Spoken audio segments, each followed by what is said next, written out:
Integrated counter UAS ഗ്രിഡും വ്യോമ പ്രതിരോധ സംവിധാനങ്ങളും ഉപയോഗിച്ച് ഇന്ത്യ ഈ ശ്രമങ്ങളെയെല്ലാം നിർവീര്യമാക്കി. പഞ്ചാബ് അതിർത്തിയിലെ നിരവധി സ്ഥലങ്ങളിൽ നിന്നും മിസൈലുകളുടെ അവശിഷ്ടങ്ങൾ കണ്ടെടുത്തിട്ടുണ്ട്. പാക് ആക്രമണത്തിന് മറുപടിയായി ലാഹോറിലെ HQ-9 വ്യോമ പ്രതിരോധ സംവിധാനം ഇന്ത്യൻ സൈന്യം ഡ്രോൺ ഉപയോഗിച്ച് തകർത്തു. പാകിസ്ഥാനിലെ നിരവധി സ്ഥലങ്ങളിൽ ആക്രമണം നടത്തി.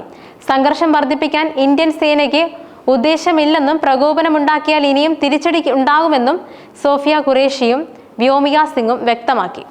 ഇസ്രയേൽ നിർമ്മിത ഹാർപ്പ് ഡ്രോണുകളാണ് ഇന്ത്യ ആക്രമണത്തിന് ഉപയോഗിച്ചത്. ഇന്ത്യൻ ഡ്രോൺ ആക്രമണത്തെ തുടർന്ന് കറാച്ചി, ലാഹോർ, സിയാൽകോട്ട് വിമാനത്താവളങ്ങൾ പാകിസ്ഥാൻ അടച്ചു. ഗുജറാൻവാല പ്രദേശത്തും സ്ഫോടനമുണ്ടായി. കഴിഞ്ഞ ദിവസം നടക്കേണ്ടിയിരുന്ന PSL മത്സരവും റദ്ദാക്കി. അതേസമയം 25 ഇന്ത്യൻ ഡ്രോണുകൾ തകർത്തുവെന്ന് പാകിസ്ഥാൻ സൈനിക വക്താവ് അഹമ്മദ് ഷെരീഫ് ചൗധരി അവകാശപ്പെട്ടു.